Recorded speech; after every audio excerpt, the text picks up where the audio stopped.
খুবই পার্সোনাল কিছু কথা করব করেও ভিডিও করে উঠতে পারিনি। আজকে করেই দিলাম, তোমাদের সাথে শেয়ার করলাম।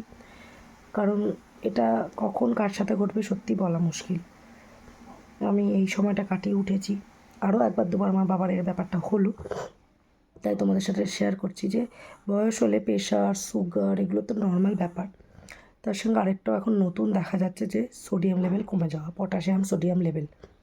এবং এতে যে কী ঘোরতর প্রবলেম যখন তখন হতে পারে সেটা আমি বুঝতে পেরেছি। এবং তাতে একটাই ভালো প্রবলেম হয়, এটার প্রথম শুরুটাই বোঝা যায়, ভুলে যাওয়া। মানে বয়স্করা যখন বলেন আমি কিছু মনে রাখতে পারছি না 60-এর পরেই বিশেষ করে, বা 50-55-র পরে, তখন সত্যিই এই ব্যাপারটাকে আমাদের একটু নজর রাখা উচিত। এবং আমার অভিজ্ঞতাটাই আমি তোমাদের সাথে ভাগ করে নিলাম।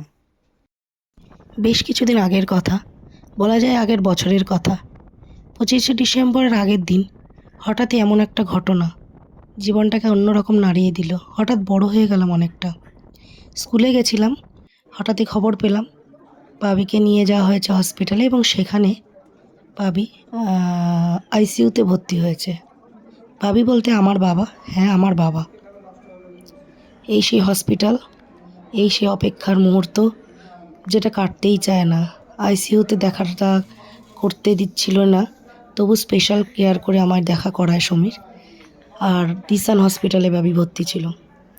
তা কিছু দিন পরে আবার অবশ্যই দিয়ে দেওয়া হয় এই যে নর্মাল বেডে। আইসিইউর সময়টা তো আর তোলার মতো ছিল না অবস্থা। তবু যেটা ঘটেছিল সেটা হচ্ছে বাবির সোডিয়াম লেভেল কমে গেছিলো হঠাৎই।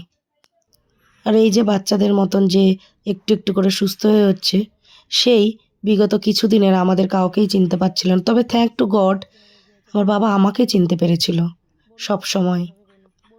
আর এই যে তার ছোট্ট থেকে ছোটদের মতো তার সাথে গল্প করা, এই সময়টা খুবই দুরূহ কেটেছে। তবু সবাই নিজের বাড়ির যে এই বড় সদস্যগুলো আস্তে আস্তে কখন ছোট বেবি হয়ে ওঠে বুঝতে না পেরে তার খেয়াল রেখো। আমিও রাখার চেষ্টা করে চলেছি।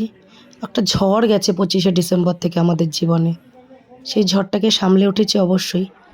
আর এই যে তখন এটা দিসান হসপিটালে তুলেছিল, কতগুলো রাত আমাদের কেটেছে খুব খুব খুব দুশ্চিন্তায়। তবু সে রাত কেটে নতুন সূর্য উঠেছে, আমরা ঠিক করে বাবিকে বাড়িতে আনতে পেরেছি, এটাই আমার অনেক বড় পাওয়া। আর যেদিন আনতে গেছিলাম এই যে মোহর এই সব কাণ্ড করছিল দাদাইকে আনতে গিয়ে।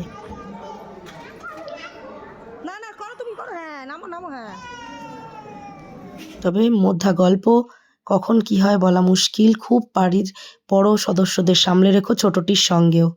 আর আমরাও সামলে রাখার চেষ্টা করছি। বাবির কমে গেছিল মূলত সোডিয়ামটাই, আর সব ভুলে যাচ্ছিল বলা ভুল, সবই ভুলে গেছিল। এটা কার দাদা? যাবে না, না দাদা যাওয়া যাবে না। দাদা তো তুমি দেখলে শরীরটা খারাপ। তুমি এখানে বসো। সোডিয়াম লেভেল 33 থাকার কথা, সেটা 10-এ নেমে গেছিল। তবু ডাক্তারদের অক্লান্ত পরিশ্রমে, ভগবানের কৃপায় এই যে যেদিন ফিরছে সেদিন মোহরও দাদার কাছে নিশ্চিন্তে ঘুমাচ্ছে। আমরাও বাবিকে ফেরত আনতে পেরেছি। একটা অভিজ্ঞতা জীবনের তোমাদের সাথে একটু শেয়ার করে নিলাম। তবে এখন ভালোই আছে, ভালো রাখার চেষ্টা করছি। এই যে দেখছো প্রতিনিয়ত একটু ঘুরতে যাচ্ছি, মোহরের সঙ্গে সময় কাটাচ্ছে, ভালো আছে, প্রতিনিয়ত ভালো রাখার চেষ্টা করে চলেছি।